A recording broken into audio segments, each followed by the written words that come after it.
पहले से लगा हुआ है, लेकिन पिछले 6 महीने से हमारे यहाँ से रेत नहीं उठाई जा रही थी। उससे पहले खनन विभाग ने कार्रवाई की थी और एक व्यक्ति है सरजीत, जो कि टोडा कल्याणपुर का रहना, जो कि उस मिट्टी को उठवा रहा था, उसके खिलाफ कार्रवाई करी खनन माफिया ने और शायद लगभग 15 लाख रुपए का सीएम हेल्पलाइन से जब मैंने शिकायत करी थी तो 15 लाख रुपए का खनन और राजस्व विभाग ने उस पर जुर्माना किया था, जो अभी तक कार्रवाई चल रही है।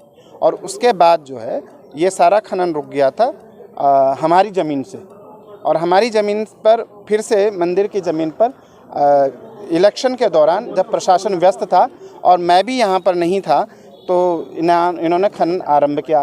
15 तारीख को सुबह 10-11 बजे के करीब की बात होगी, जब हमारे कर्मचारियों और लड़कों ने इसको देखा, विद्यार्थियों ने, तो उन्होंने उसे रोकने की कोशिश करी, तब भी उन्हें जान से मारने की धमकी दी गई। वो कौन लोग हैं ये तो पता नहीं, लेकिन हैं स्थानीय ट्रैक्टर वाले, और जहाँ तक उनकी शिनाख्त है उनमें से एक लड़के का नाम परवेज पुत्र इकबाल उर्फ बाला, ये भी है वहाँ पर टोडा एतमाल का, और आज भी था। अब क्या हुआ आपके साथ?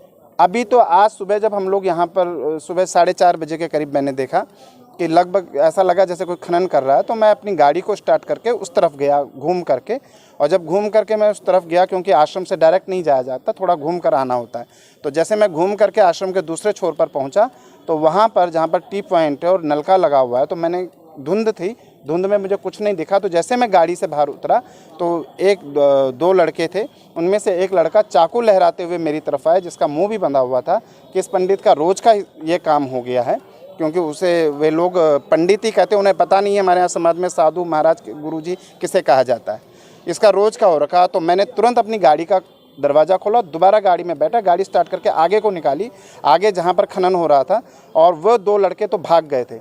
ट्रैक्टर से भी 3 लोग थे, वो भाग गए थे, और वो बाद में आए जब मैंने गांव वालों को बुला लिया, और उसके बाद उन्होंने रिक्वेस्ट करी निकालने की, लेकिन मैंने कहा हमने पुलिस को कॉल कर दिया, पुलिस भी पहुंच गई थी वक्त पर, लेकिन वो तब तक भाग चुके थे। और भागा जब 2-3 बार उन्होंने हमें डराने की कोशिश करी और हमारी तरफ ट्रैक्टर अपना चलाने की कोशिश करी, जिसे हमने जब वहाँ से नहीं हटे तो उन्होंने ढाल पर अपना ट्रैक्टर डाल करके और वहाँ से भाग गए। और जब हमने देखा कि भाग रहे हैं तो हमने आगे जाकर रोकने की कोशिश करी, तो उन्होंने जो है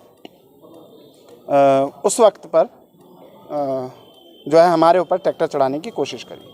कितने बजे का समय था? 4:30 से 5 के बीच, 5 सवा 5 हुआ होगा। तहरीर दे दिया? तहरीर अभी दे रहे हैं। कितने लोग थे जो हमलावर थे? 5। तो आपको कोई चोट नहीं आई, मैं पीछे जो ज़मीन है रेतीली है, मैं रेतीली ज़मीन पर गिरा, जिसमें चोट वगैरह नहीं लगी। बस ट्रैक्टर चढ़ाने की कोशिश की उन्होंने? ट्रैक्टर चढ़ाने की कोशिश करी और उससे पहले चाकू से हमला करने का प्रयत्न किया। तो खनन में भरा हुआ था, फिर उन्होंने खाली करके ले गए।